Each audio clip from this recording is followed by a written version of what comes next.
কিছুদিন আগে ছাত্র শিবিরের ঢাকা বিশ্ববিদ্যালয় শাখার সেক্রেটারি এস এম ফরহাদ বললেন যে ছাত্র শিবির কারো রক কেটেছে কিনা আপনারা গুগলে সার্চ দিয়ে দেখবেন, কিছুই পাবেন না।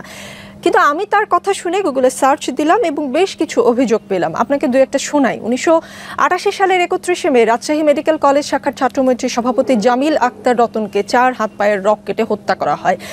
1989 সালে রমজান মাসে ছাত্র ইউনিয়নের রাজশাহী বিশ্ববিদ্যালয় শাখার সভাপতি গাজী গোলাম মোস্তফাকে ইফতারের দাওয়াত দিয়ে নিয়ে গিয়ে হাতের রক কেটে দেওয়া হয়। এরকম আরও বেশ কিছু অভিযোগ গুগলে সার্চ করে আমি পেয়েছি। সত্য মিথ্যা আসলে আরেকটু ইনভেস্টিগেট করলে হয়তো আমি বের করতে পারতাম।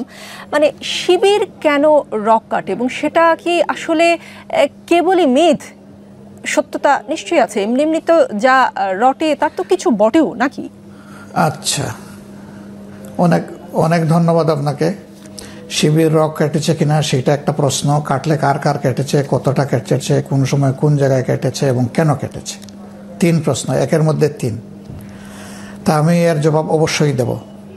কিন্তু এও কি আপনি একটু লক্ষ্য করেছেন, একজন সচেতন নাগরিক হিসাবে আমি বাদ দিলাম আপনি সাংবাদিক, অবশ্যই আপনি সাংবাদিক, এটাকে একদিকে রাখলাম। একজন দায়িত্বশীল নাগরিক হিসাবে আপনার কাছে আমার জানার বিষয় যে শিবিরের ছেলেদের একটা ইটের উপরে মাথা রেখে আর একটা ইট দিয়ে এই রাজশাহী বিশ্ববিদ্যালয়ে একজন করে 4 জনকে খুন করা হয়েছে, এটা কি আপনি জানেন? সেটা যারা করেছে তাদেরকে প্রশ্ন করব। খবর নেবেন? জি, প্রশ্ন করব তাদেরকে। 2 নম্বর, হ্যাঁ ঠিক, আপনি খবর নেবেন। 2 নম্বর হলো যে আপনি অত দূরে যাব না, ভেরি রিসেন্ট পাশে চলে আসেন। এই যে বিশ্বজিৎ নামে একটা ছেলে, ও একজন দর্জি, একটা আন্দোলনের সময় দৌড়ে আত্মরক্ষা করতে গিয়ে সে হয়তো মনে করেছে রাস্তায় থাকলে আমার কোনো বিপদ হবে, একটা ভবনে সে আশ্রয় নিয়েছিল। সেখানে তাকে শিবির বলে কুপিয়ে জায়গায় শেষ করে দেওয়া হলো। সে চিৎকার দিয়ে বলছিল আমি হিন্দু, এইটাও কিন্তু তারা কনসিডারেশনে নেয় নাই।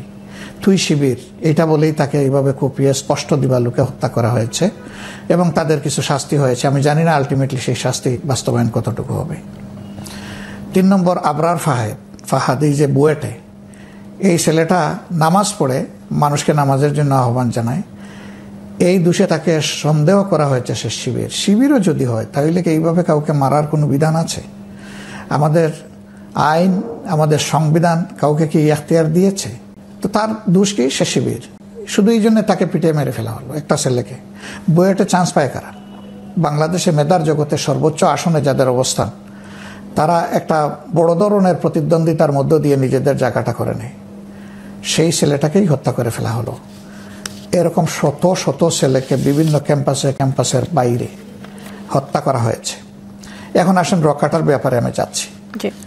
রক কাটার ব্যাপারে সুনির্দিষ্ট কোনো অভিযোগে যদি মামলা হয়ে থাকে এবং বাংলাদেশের আদালতে যদি এটা প্রমাণিত হয়, তাহলে যে যার শাস্তি পাওয়ার পাবে।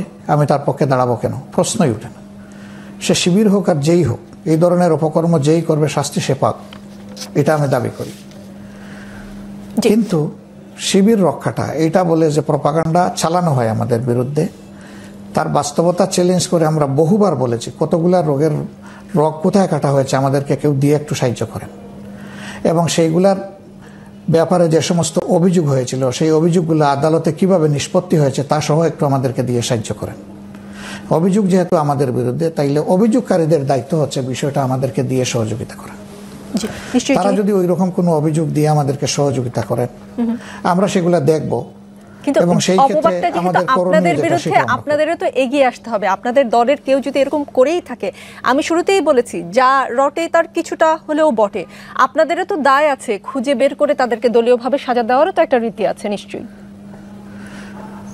হ্যাঁ, অবশ্যই আছে, থাকবে না কেন? যদি কেউ এরকম অপরাধ করে তাকে তো অবশ্যই একটা শৃঙ্খলার আওতায় আনতে হবে, ব্যবস্থার আওতায় আনতে হবে, পদক্ষেপ নিতে হবে। আমরা নেই, যখন যেটা প্রয়োজন মনে করি নেই। আমি রক্ষাটা হিসেবে বলছি না। কেউ দলীয় শৃঙ্খলা ভঙ্গ করলে এবং কারো উপরে আঘাত করলে অন্যায়ভাবে, সেটা অবশ্যই আমরা নিব না কেন? সেটা সব সংগঠন নেই, আমরাও নেই। কিন্তু আমাদের বিরুদ্ধে যে অভিযোগটা, সেইটার বাস্তবতা কতটুকু, আর অন্যদের বিরুদ্ধে হাজারো অপরাধ করার পরে অভিযোগ নেই কেন? না প্লিজ একটু আপনাকে বলতে হবে। না, অভিযোগ নেই এই কথাটা কে বললো? আপনি যেহেতু জামায়াতের আমির, জামাত সংক্রান্ত সকল অভিযোগের উত্তরটা আমি আপনার কাছেই চাইবো। আপনার কাছেই চাইবো। আমরা মিডিয়া জগৎ থেকে সেই প্রশ্ন করতে শুনি না কখনো। না, এটা অন্তত আমরা অনুরোধ করব যে সত্যকে সত্য হিসাবে যার বিরুদ্ধে হোক তুলে আনেন। জি, যমুনা টেলিভিশনের শুরুতে আপনি প্রশংসা করেছেন। যমুনা টেলিভিশন এই কারণেই প্রশংসিত, যমুনা টেলিভিশন সাদাকে সাদা এবং কালোকে কালো বলে এসেছে এবং ভবিষ্যতেও আমি বলবে। যমুনা টেলিভিশনকে বলিনি তো। জি, আপনি বাকি সব গণমাধ্যমের কথা বলেছেন। আমি কিন্তু যমুনা টেলিভিশনকে বলছি না, আমি মিডিয়া জগৎকে বলছি, আমি গণমাধ্যমকে বলছি। জি, আপনি তাদের প্রতীক হিসাবে আপনাকে বলেছি, আমি আপনাকে বা আপনার মিডিয়াকে আলাদাভাবে এই কথাটা বলছি না। আমরা আপনাদের কাছে সাদা এবং কালো স্পষ্টভাবে সমাজের সামনে আসুক সেটা চাই। আমি যদি কালো হয় আমাকেও আনবেন, আমাকেও ছাড় দেবেন না। না, সেটা অন্তত এই রাজনীতির প্ল্যাটফর্ম থেকে এবং আমি রোকসানা আঞ্জুমান নিকোল ছাড় দিব না, সেই